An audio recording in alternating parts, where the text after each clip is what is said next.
ఆదికాండం 28వ అధ్యాయం 18వ వచనం. తెల్లవారినప్పుడు యాకోబు లేచి, తెల్లవారినప్పుడు మందిరంలో ఎప్పుడు లేస్తున్నారు? తెల్లవారినప్పుడు లేస్తున్నారు. దైవ మందిరం యొక్క అనుభవం ఇది. అలాగని మీరందరూ తెల్లవారుదామనే లేయండి అని నేనేం చెప్పట్లేదు. ఎందుకంటే కొంతమందికి రాత్రి డ్యూటీలు ఉంటాయి, రాత్రి నిద్ర పట్టిన వాళ్ళు ఉంటాయి, రాత్రి అంతా చదువుకునే విద్యార్థులు ఉంటారు, పొలానికి రాత్రి కావలి పోయిన వాళ్ళు ఉంటారు, ధాన్యానికి రాత్రి అంతా కావలుండి పగలు నిద్రపోయే వాళ్ళు ఉంటారు. ఇలాగ రకరకాల వాళ్ళు ఉంటారు. కానీ మనకు తెలుసు కదా, ఎవరు తెల్లవారుదామని లేయాలా, ఎవరు తెల్లవారుదామని పడుకోవచ్చు అని. ముఖ్యంగా విద్యార్థులు, యవనస్తులకి వాళ్ళకి తెల్లవారుదామనే బాగా నిద్ర వస్తుంది. మధ్యరాత్రి దాకా నిద్ర రాదు. ఎందుకో తెలుసా? నేను ఈ మాట చెప్తే మీరు అనుకుంటారు వాళ్ళు ప్రార్థన చేస్తున్నారేమో, వాక్యం చదువుతున్నారేమో. అంతలేదు, మొబైల్ చూస్తున్నారు, సోషల్ మీడియాలో యాక్టివ్గా ఉన్నారు. అందుకని వాళ్ళకి నిద్ర పట్టేటప్పటికి చాలా సమయం అయిపోతుంది. వాళ్ళకి తెల్లవారేది ఎప్పుడు చూడరు, ఉదయించే సూర్యుని చూడరు, వాట్సాప్లో తప్ప. ఇక్కడ తెల్లవారినప్పుడు యాకోబు లేచి, ఒకడే ఉన్నాడు, ఎవరైనా లేపారండి?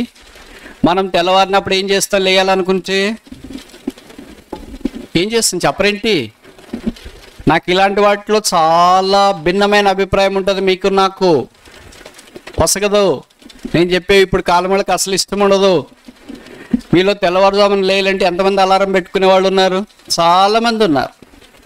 లేకపోతే ఇంట్లో వాళ్ళకి చెప్పేవాళ్ళు ఉన్నారు. భర్త భార్యకి చెప్తా ఉంటుంది, నన్ను తెల్లవారుజామున లేప 5 గంటలకు. సరేనా? ఆయన లేస్తే కదా నేను లేపటానికి.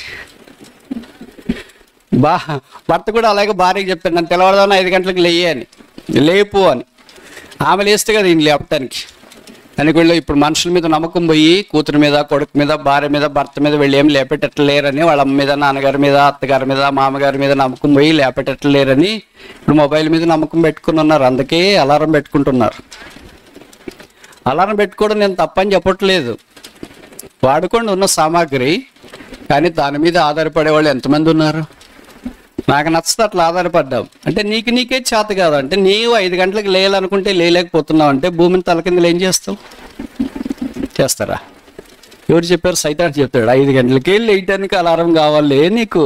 నువ్వు భూమిని తలకిందులు చేస్తుంటే విచిత్రంగా ఉంది. బైబిల్లో అలారం పెట్టుకోలేదు యాకోబు. మోషే తెల్లవారుజామున లేచినాడు, అలారం పెట్టుకోలేదు.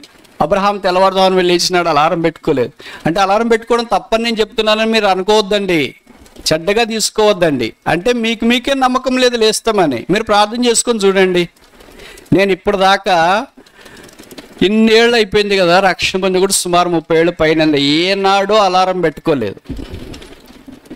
అలాగని ఏనాడు నేను లేయాలనుకున్నప్పుడు ఆలస్యంగా ఏం లేదు, ఇంకా ముందే లేస్తా. ఎన్నో ప్రయాణాలు ఉంటాయి కదా, షేర్ ఆటోలో ప్రయాణం చేస్తా, కారులో ప్రయాణం చేస్తా, బస్సులో ప్రయాణం చేస్తా, రైల్లో ప్రయాణం చేస్తా, ఓళ్ళలో ప్రయాణం చేస్తా, విమానాల్లో కూడా ప్రయాణం చేస్తా.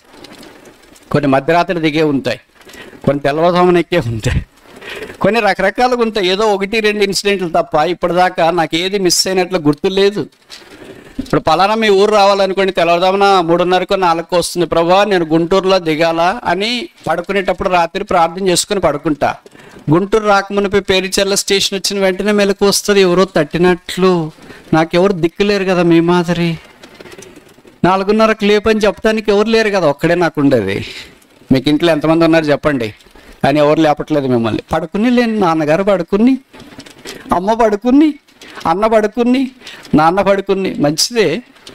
అవసరాన్ని బట్టి లేగాల్సి వస్తే తెల్లవారుజామున యాకోబు లేచి తలగడగా చేసిన ఒక రాయి.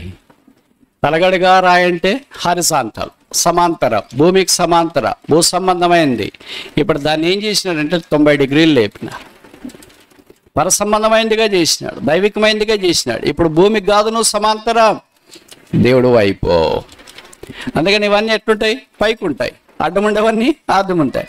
పైకి ఉండేవన్నీ పరలోకాన్ని మనకు సూచిస్తూ ఉన్నాయి.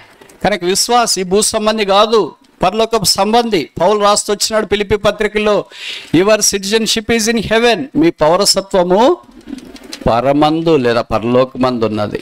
కనుక క్రైస్తవ జనమా, మీరు త్వరగా రాత్రి పడుకొని ఉదయం కూడా త్వరగా లేచి కుటుంబ పక్షాన ధూమం వేసి చేతులెత్తి ప్రార్థన చేసేవారుంటే ఆ కుటుంబానికి భద్రత, కాపుదల.